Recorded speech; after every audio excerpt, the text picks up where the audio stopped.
For you should, or I hope that you support by all means children to begin and to stay in physical activity from early on, because some of the health enhancing effects, for instance strong bones, cannot be or are difficult to get later.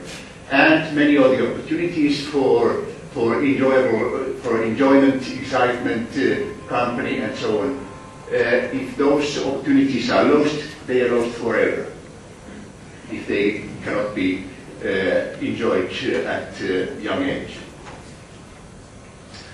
And for elderly and older people, I would say that physical activity, the importance of physical activity actually increases with age, and it's most important for elderly people.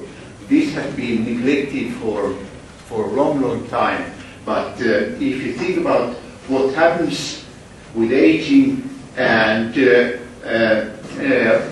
listed some of them here, muscle wasting sarcopenia, which means that you have too loose skin, too large skin, but it's not only cosmetic, but it's a very serious problem because it leads to functional impairments, risk of falls, acceleration of bone loss, lower heat production, meaning cold, metabolic abnormalities, increased fat mass, leading to metabolic diseases, and osteoporosis, leading to increased risk of fractures, impaired balance and motor coordination, increasing the risk of falls, and impairments of activities of daily living, and then impaired cognition, even dementia, leading to very deep deficient mental, social and physical functions.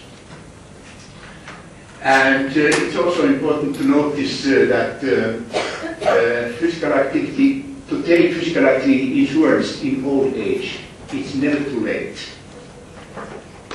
Maybe never is a little bit heavy expression, but anyway, it's, so there is substantial evidence that increase of physical activity also later, even in very late age and even in very frail people, can result in improvements in functional abilities and smaller risk of, for instance, coronary heart disease, stroke, diabetes, and metabolic syndrome. And one of the new areas regarding physical activity is are the brain functions. The idea is not completely new, but very little attention has been paid to this. But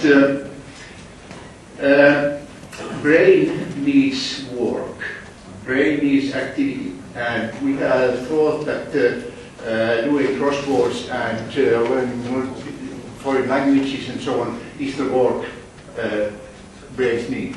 But physical activity is activity for brains, as good activity as mental activities. And this is very important to keep in mind.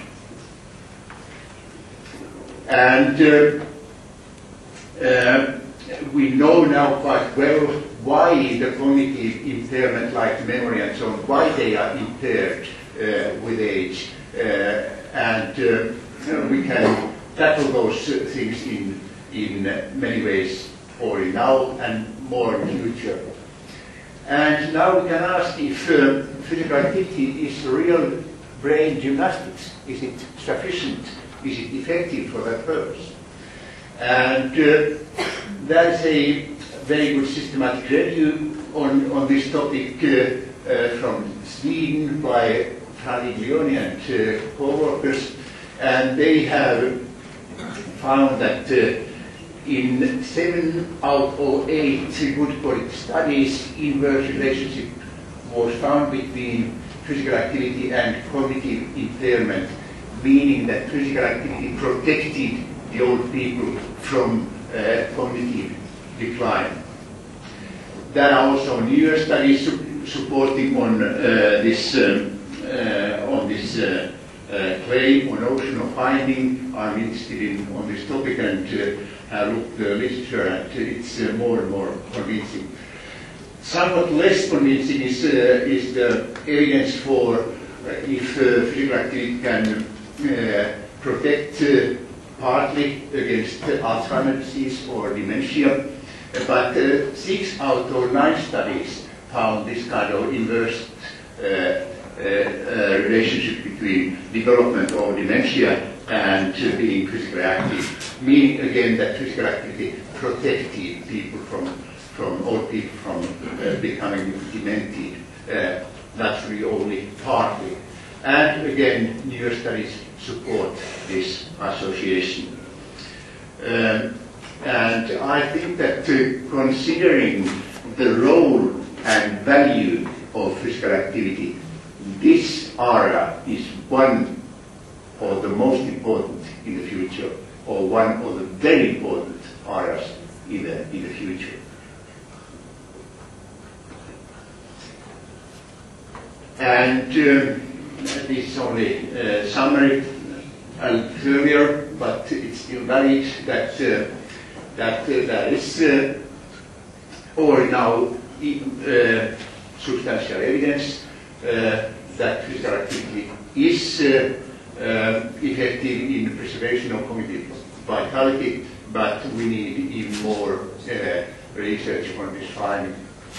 And very interesting finding is that by being physical activity for 6 months in aerobic activities, old people can increase their brain not only functions but also volume, both grey and white matter, measured by MRI. Very, very fascinating, just unbelievable finding, but very reliable finding. So it's maybe one of the miracles of physical activity, so to say. So how much needs to be invested in this physical activity insurance? Naturally, it depends on the expected degree and range of the coverage we want.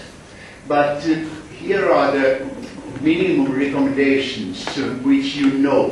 But I have taken these here because this is updated version from the 1995 version of public health recommendation for physical activity for adults. I think most of you know this, but there are some refinements, and these have been expressed more exactly in the new recommendations. And for instance, 5 days a week is stated definitely to be a minimum. And it has been stated also that now very clearly that 20 minutes of vigorous activity on 3 days, more vigorous, less time, and less frequently, but it also qualifies for the minimum activity. And it has been also stated that bouts that are at least 10 minutes, you can build up the 30 minutes during 1 day from 10-minute bouts. And also the recommendation now states very clearly that activities that maintain or increase muscle strength and muscle endurance is recommended for at least on 2 days a week. How many of you are following these recommendations? The students don't raise their hand. None of them does, but about the others? No one. No one. Sorry, that's the case. One more. We found one. Congratulations. And then about prevention of obesity, we need more physical activity because we need to burn more calories. And if you eat like we ate yesterday night, we have to at least double this amount of physical activity, at least 2 hours a day of at least moderate physical activity.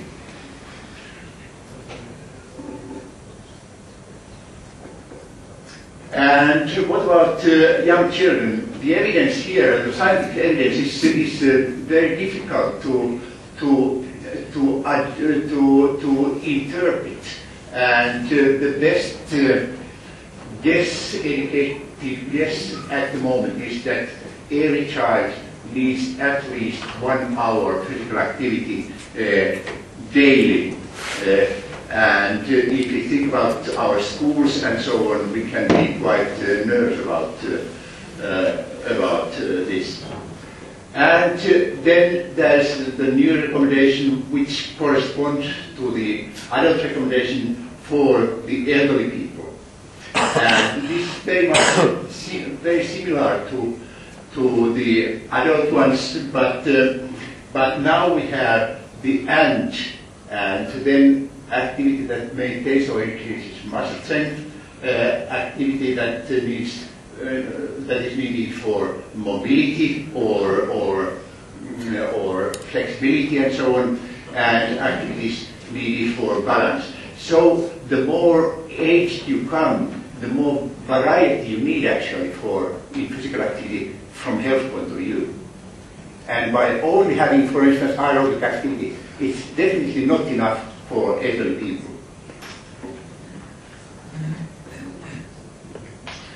And so age does not naturally come alone, but with many ailments, and different health problems require different physical activities. And I have put a reference there of very good study or review of good recommendations for elderly people.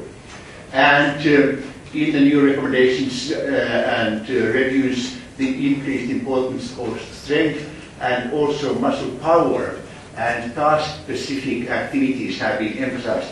These are important because actually what old people lose, they lose muscle power, meaning ability to do fast movements. And they are, for instance, for gait, for balance, they are very important.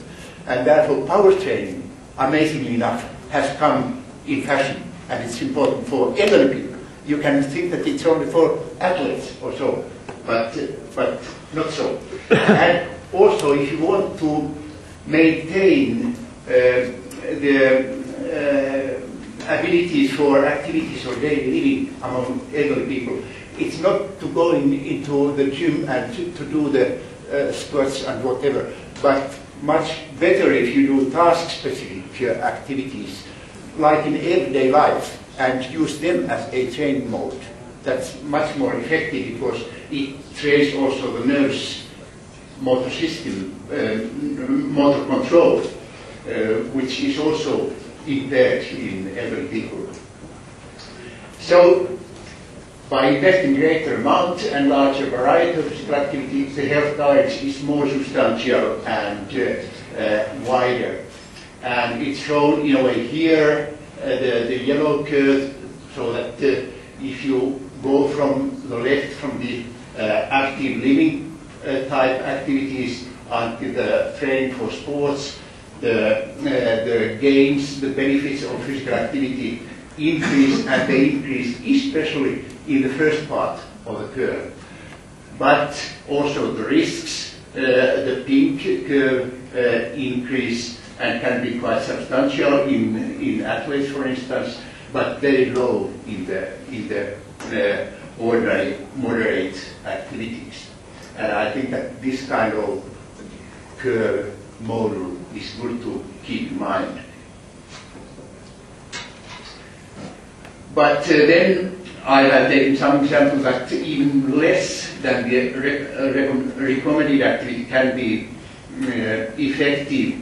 And here a new study from by Steve Blair and co-workers showed that in obese middle-aged sedentary women, aerobic capacity increased significantly even when the dose of the moderate activity was only 50% of the recommended one. The increase was 4.2%, by the recommended 100% dose 6%, and by